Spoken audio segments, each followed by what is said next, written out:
Welcome back. My name's Leah and we're talking about the two most recent books that I read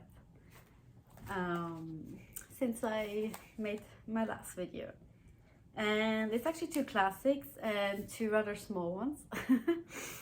But it was two I was very excited to read, so I think they're quite known, but let's see. So the first book that I read, before the last one, so the one that I finished first, is Back to German Literature, Siddhartha by Herman Hesse. As before, with the Nutcracker and E.J. Hoffman, I read it in English, because this is my language now. And you can see I marked quite a bit here, because it had some very interesting ideas. So for those who don't know, Siddhartha is basically a story taking place in India about someone seeking, awakening, enlightenment, and the idea of Buddhism and the whole the endless cycle of life and death and rebirth, and how to break out from that cycle like the Buddha did. And Siddhartha is the protagonist, and that's very intentional. So for those who know Buddhism, Siddhartha Gautama is the first Buddha, or became the first Buddha. And this guy is called Siddhartha as well, of course, as a reference to. And the Gautama himself is in this story. So this story takes place around the same time after the first Buddha reached enlightenment but was still alive. And but Siddhartha he's doing his own thing. So he meets the Buddha, but decides that he needs to keep going and find his own way. So that was very interesting. I do have a few things that I wanted to share. And this is actually when he meets Gautama. So I'm going to read a little paragraph from Siddhartha. The Buddha went his way modestly and lost in thought. His calm face was neither merry nor sad, but seemed to be gently smiling inwardly.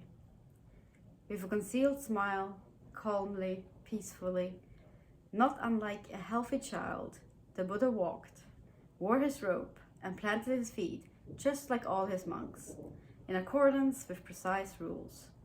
But his face and his step, his calmly lowered gaze, his hands held calmly at his side, and indeed every finger of his calmly held hands spoke of peace, spoke of perfection, sought nothing, imitated nothing, but breathed softly in unfading repose, in unfading light, in unassailable peace. Oh, so beautiful. So I really like this. I think I gave it 4 stars on Goodreads. To me, it was nothing like life-sharing because I'm a yogi. For those who don't know, I'm also wearing my yogic kofta today. So I'm a yogi, so this is nothing like new to me. I knew a lot of so yogic philosophy is very, very close to Buddhism and has many similar rules. So it wasn't like for me extremely life-changing, but it was still nice, to read. And it's a lovely short story by Herman Hesse. So can recommend if you want to get into Buddhism, but you don't want to read a 1,000-page book of rules how Buddhism works. This is a little teaser on it's all about peace and non-suffering. So good book, good little one. And number 2 that I finished just a few days ago is Mrs. Dalloway by Virginia Woolf. Also a pretty known classic, I believe. I always knew this book existed, but I had no idea what it was about. I had never read it, obviously. And I didn't really know what it was about. And one of the things that really surprised me was, so the style this book is written in, Virginia Woolf's style, is apparently quite well known, but I had no idea. So I went into this completely blind. And she writes in a style, I think it's called stream of consciousness. So basically you have an omnipresent narrator, so a narrator that can take any POV and knows everything about everyone. But what you're doing is you keep POV switching, so, and sometimes mid-sentence, which was very interesting.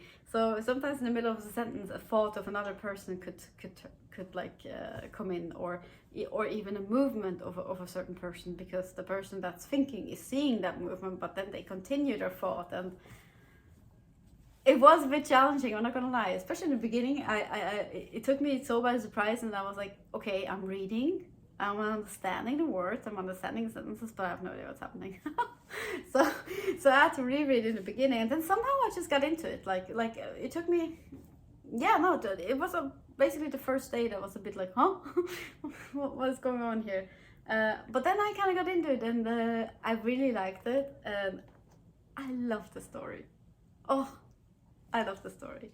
So even though this wasn't an easy read, and I do want to be honest about that, it's not, and maybe for some it's easier to get into the stream of consciousness, and for others it's harder. I don't know, hard to judge how it would be for you, but man, the story is worth it. It's beautiful. It's basically a day that is described in this book, and a lot of things are happening in that one day, and it's even though Mrs. Dalloway is like in the center, you get to meet so many different and interesting characters and how they all intersect, and there's also a little bit dark subject matter in this. I'm not going to say more than that. So it's not just a all happy story, but it was a really good story, so I highly recommend this. I also give this 4.5 stars on Goodreads, and I was thinking I could give you an example of this stream of consciousness. So be warned, maybe my reading will be a little bit confused. I don't know, we'll see. So I had actually marked several passages, one of them being terrible for me to understand, and then one of them being beautiful. Maybe I'll do two, because I kind of do want to show also the harder part of it. So I'm going to start with the maybe a bit harder to understand one. Alright, and it's not going to be spoilery. You will not get spoiled by this. The hall of the house was cool as a vault. Mrs. Dalloway raised her hand to her eyes, and as the maid shut the door, and she heard the swish of Lucy's skirts, she felt like a nun who has left the world and feels fold round her the familiar wails and the response to old devotions. I'm sorry. The cook whistled in the kitchen, so now we're completely somewhere else. She heard the click of the typewriter. It was her life, and, bending her head over the hall table, she bowed beneath the influence, felt blessed and purified, saying to herself, as she took the pad with the telephone message on it, how moments like this are buds on the tree of life. Flowers of darkness they are, she thought, as if some lovely rose had blossomed for her eyes only.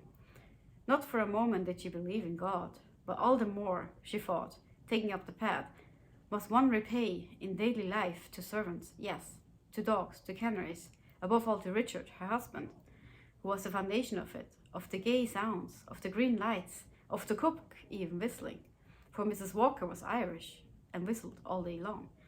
I must pay back from this secret deposit of exquisite moments, she thought, lifting the pad, while Lucy stood by her, trying to explain how. So I think that passage is a really good example of like, okay, we're suddenly in the kitchen because we hear the whistling, and then there is Lucy, but then all the while she's thinking about her life and the flowers, maybe the flowers are for her, or exists only in her thought, and like it just, and all the while all she does is like taking up a pen, and all these thoughts are happening, and there's another person, Lucy, is nearby, and yeah, it was just kind of challenging. But here's another example that I found easier to follow, and that I also found very beautiful. So, example number 2. The strange thing, on looking back, was the purity of the integrity of her feeling for Sally. It was not like one's feeling for a man. It was completely disinterested, and besides, it had a quality which could only exist between women just grown up. It was protective on her side, sprang from a sense of being in league together, a presentiment of something that was bound to part them. They spoke of marriage always as a catastrophe, which led to this chivalry, this protective feeling, which was much more on her side than Sally's. For in those days she was completely reckless, did the most idiotic things out of bravado, bicycled around the parapet on the terrace, smoked cigars. Absurd she was, very absurd. But the charm was overpowering to her, at least, so that she could remember standing in her bedroom at the top of the house, holding the hot water can in her hands and saying aloud, "She's beneath this roof, she's beneath this roof." So still like a lot of thoughts going on, but here also we're staying more like in line a little bit more, and the language is very beautiful. So I very, very much recommend this. I really enjoyed it. It's worth the difficult read. It's also nice to simply experience something like different and new. So yeah, that's for today. 2 classics that I just read. Next video I'm gonna go backwards in time again, see what I read this year. And yeah, hope you enjoy. Let me know what you think. That's all from me. Bye. See ya.